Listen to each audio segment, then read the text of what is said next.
Ce matin de printemps, vous vous envolez de Roissy, un peu perdu en contemplant le travelling du damier francilien par le hublot. Soudain, tout s'oriente. Une grande croix est gravée sur le sol. Tiens, mais c'est Versailles. Et là, Marly. Et au-delà, cette campagne qui se fraye un chemin depuis l'horizon, a-t-elle un nom? Vous vous êtes promis d'y faire une balade. Attention, ce lieu est une machine à remonter le temps. Votre carte au 25 millième se transforme en une naïve esquisse où Versailles n'est qu'une obscure bourgade de 300 âmes, dont le nom en très vieux français signifierait le temps des labours, des terres versées, comme on dit les semailles.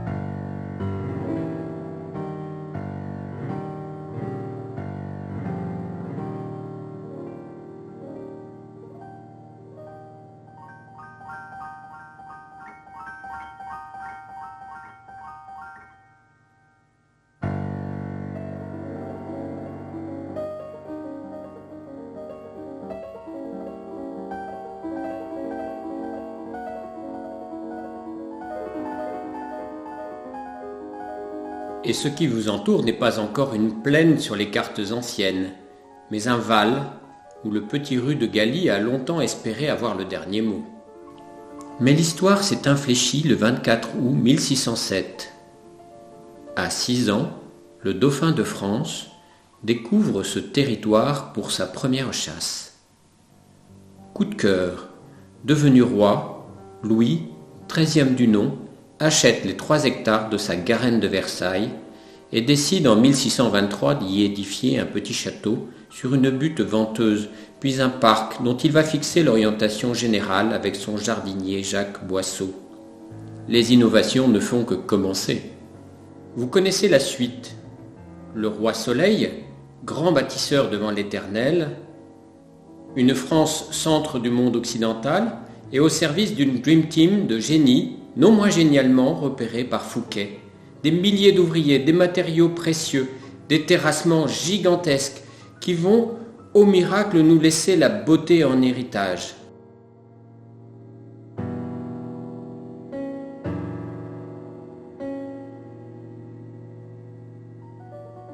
Et en prime, ce que l'on appellerait de nos jours une ville nouvelle.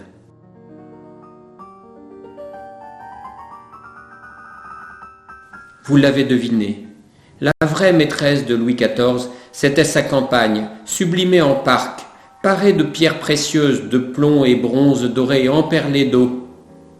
Et quand l'eau ne répondit plus assez à la demande, on somma les académiciens d'arpenter les moindres pentes ou aller la forcer à dévaler, ou même à remonter, dût-il en coûter le tiers du budget du domaine.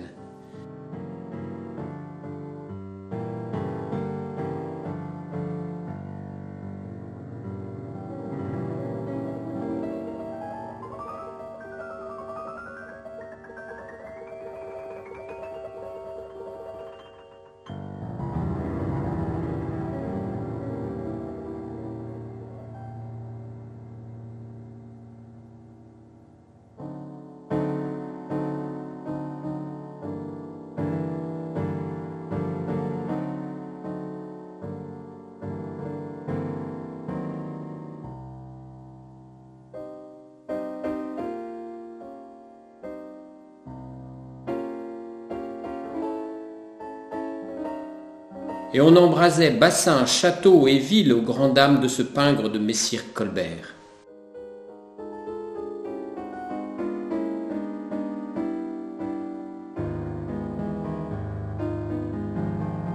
Mais venons-en à ce bon monsieur le nôtre, qui a brodé, toiletté, tiré Versailles au cordeau. Comme son maître, il voyait grand, perspective infinie, allée royale, canaux démesurés.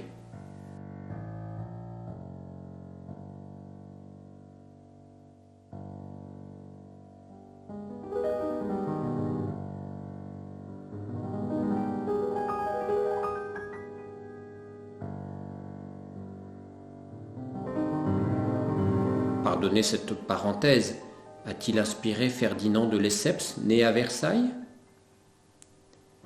Ses successeurs ont collectionné ici avec passion des trésors botaniques et inventé les moyens de les sauvegarder, telle cette colossale orangerie au double vitrage précurseur.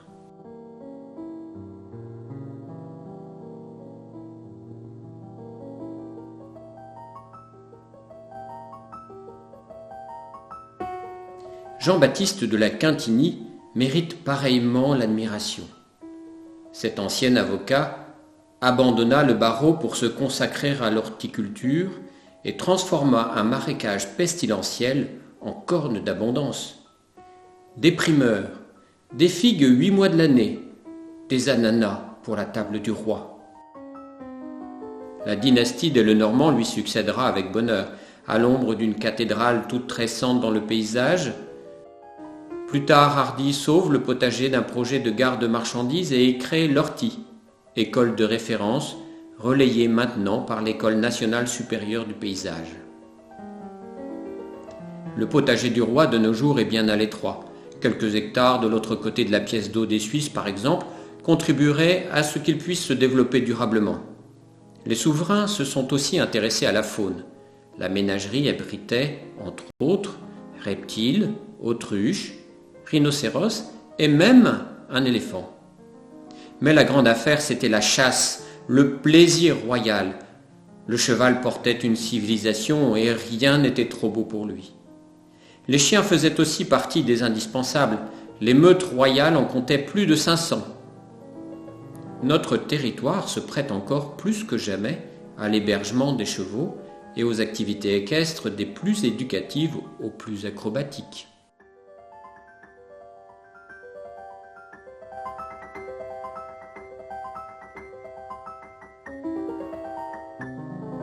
Vous appréciez sûrement les majestueuses allées cavalières ou les châtaigniers monstrueux de la forêt de Marly. Mais il ne faut pas ignorer d'autres arbres remarquables, comme ce platane géant planté par Diane de Poitiers, ou les arbres de Trianon, tout au moins ceux qui ont résisté à la tempête de Noël 99 ou à la canicule de 2003. Et vous aurez beaucoup de plaisir à explorer l'arboretum de Chevreloup, conservatoire d'une ampleur unique en Europe. Vous allez volontiers au bout du monde faire du tourisme. D'accord, il faut avouer qu'ici on néglige parfois d'élaguer les taillis devant les tables d'orientation. Mais reconnaissez que vous avez été charmé par votre balade le long du rue de Galie. Par ses vallonnements aux lignes pures, par ces ciels immenses,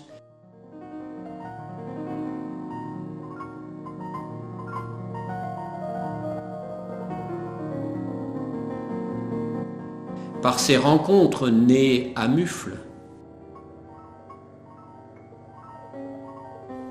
Et puis ce riche patrimoine bâti que vous ne soupçonnez pas.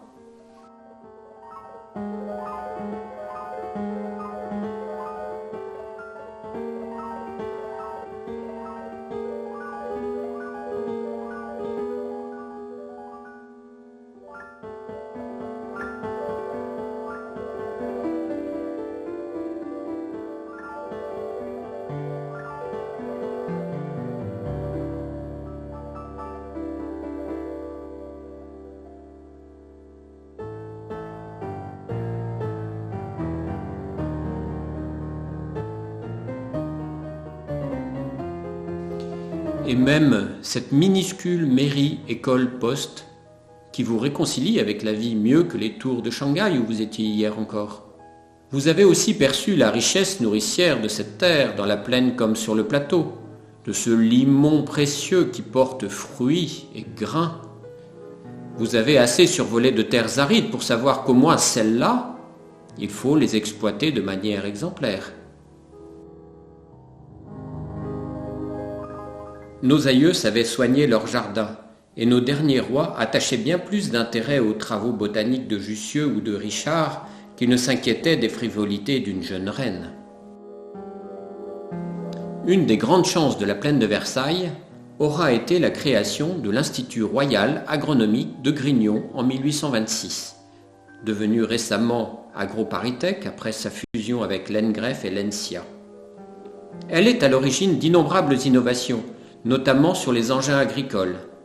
Aujourd'hui encore, les enseignants et chercheurs bénéficient d'une ferme expérimentale de 600 hectares en culture, très ouverte au milieu urbain, impliquée dans le projet Grignon Énergie Positive, en lien avec le Musée du Vivant et avec les unités Grande Culture de l'INRA. Un gage d'excellence scientifique en support du projet Leader dont va bénéficier la dynamique du territoire, avec l'aide de la région et de l'Europe. L'enseignement des sciences dites naturelles ne se limite pas aux grandes écoles. L'initiation, du primaire au lycée, se fait parfois jusque dans le parc. Les fermes, souvent anciennes possessions royales, ponctuent la plaine et le plateau.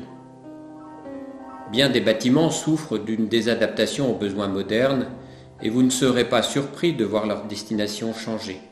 Par exemple en clubhouse comme à Saint-Nom, ou à l'inverse, en grande exploitation diversifiée comme à Galy-Volusseau, remise de ses ruines des années 40. Et vous apprécierez que les produits du sol viennent directement à vous. Une nouvelle génération d'agriculteurs vous les propose. On a pu le mesurer à Grignon ces dernières années lors des prémices de la fête de la Plaine. Ici est né un certain art de vivre où l'excellence s'impose, noblesse oblige. Et tant mieux si vous êtes quelque peu copié au alentour.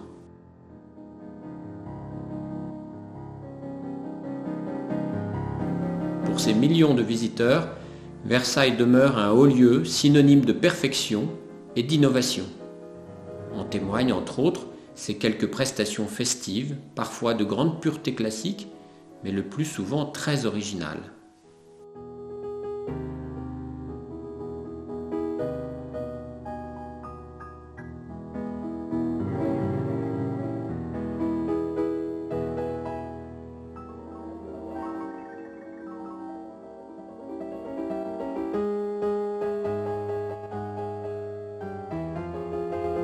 Rien ne remplace l'implication des habitants eux-mêmes.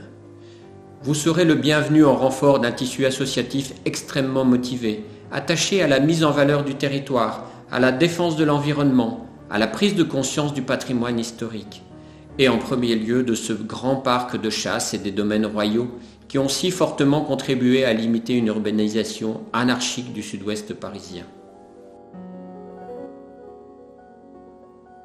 Toutes ces forces vives contribuent à la vocation rassembleuse de l'association patrimoniale de la plaine de Versailles et du plateau des Alluets, dont le logo va être partagé par plus de 130 000 habitants.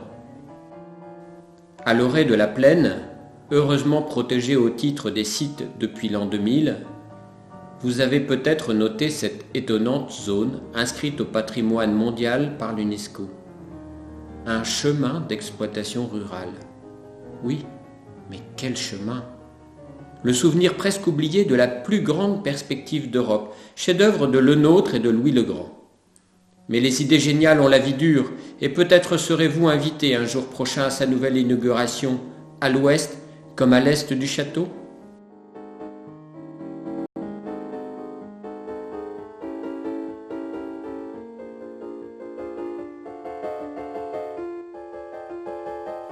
Il reste maintenant à sauvegarder et à développer tout à la fois ce territoire d'exception, environné d'espaces urbanisés, porteurs eux aussi de grandes ambitions pour l'avenir de la région capitale.